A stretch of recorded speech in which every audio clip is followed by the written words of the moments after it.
Aksi vandalisme di kota Palembang saat ini cukup meresahkan, lantaran kerap dilakukan di fasilitas umum. Bahkan beberapa hari terakhir, Badan Jalan Angkatan 45 dan sejumlah alat peraga kampanye pasangan calon wali kota juga menjadi sasaran vandalisme.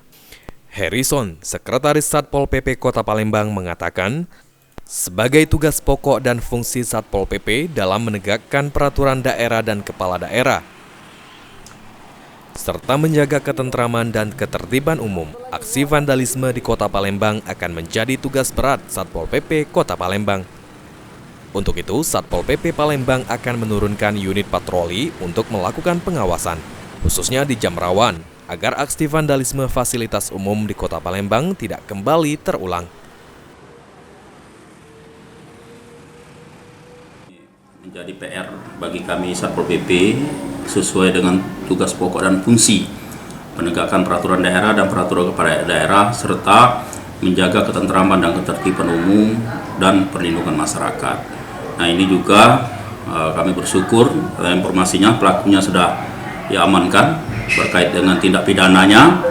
Berkaitan langkah-langkah ke depan kami akan menurunkan dari unit patroli kami untuk melakukan pengawasan di wilayah hukum Kota Palembang untuk kedepannya. Harrison menghimbau untuk masyarakat untuk bersama-sama menjaga kondusivitas dalam tahapan pilkada, serta tidak melakukan pengerusakan terhadap aset Kota Palembang yang ada di fasilitas umum. Eki Saputra, PAL TV.